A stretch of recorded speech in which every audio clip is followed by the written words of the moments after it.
తాజా 30 నారా లోకేష్ తడబడుతూ మాట్లాడుతుంటారు. కొన్నిసార్లు సమాధానాలు కూడా అలాగే ఇస్తుంటారు. ఆయన నెల్లూరు జిల్లా పర్యటనకు వెళ్లారు.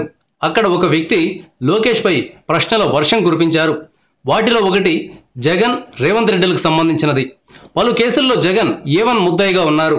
అలాగే ఓటుకు నోటు కేసులో రేవంత్ రెడ్డి A1 ముద్దాయిగా ఉన్నారు. అలాంటప్పుడు రేవంత్ను ఏం చేస్తారు అని సదరు వ్యక్తి ఒక ప్రశ్న వేశారు. దీనికి లోకేష్ రేవంత్కు శిక్ష పడితే జైలుకు పంపిస్తామని చెప్పారు. శిక్ష పడితే ఎవరూ బలవంతంగా జైలుకు పంపాల్సిన అవసరం లేదు, పోలీసులు వచ్చి తీసుకెళ్తారు. ఇలాంటి చిక్కు ప్రశ్నలకు రాజకీయ నాయకులు తెలివిగా సమాధానం ఇస్తారు. మా నాయకుడు తప్పు చేయలేదు, కోర్టులో నిర్దోషిగా బయటకు వస్తారు అని చెప్తారు. వైసీపీ నాయకులు జగన్ గురించి ఏం చెప్తున్నారు?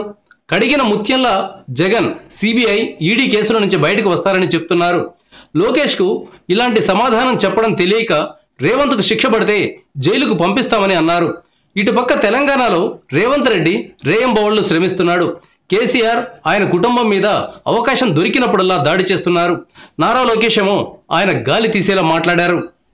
జగన్ ఏమని ముద్దాయి అన్నారు, మీ పక్క రేవంత్ రెడ్డి ఏమని ముద్దాయి కదా. రేవంత్ రెడ్డి ఆ రోజు నోటీస్ కేసు ఇరుకోలేదా? ఏమని ముద్దాయి కదా. ఒక నిమిషం అమ్మా చెప్పలేను. నువ్వు ఒప్పుకున్నట్ట జగన్మోహన్ రెడ్డి గారు అవినీతి పరుడని ఒప్పుకున్నట్ట. రేవంత్ రెడ్డికి శిక్ష వస్తే జైలు పంపించడానికి తెలుగుదేశం పార్టీ సిద్ధంగా ఉంది. జగన్మోహన్ రెడ్డి గారు ఆల్రెడీ జైలుకి వెళ్ళి 16 నెలలు బయటకు వచ్చారమ్మా. దానికి నీకు ఎలాంటి సందేహం అవసరంలా. శిక్ష పడితే తప్పనిసరి జైలుకి వెళ్లాల్సిందే. ఎవరిని కాపాట్ల తెలుగుదేశం పార్టీ. నువ్వు కంగారు పడదు తమ్ముడు. Thank you viewers. ఈ వీడియో మీకు నచ్చితే లైక్ బటన్ టచ్ చేయండి.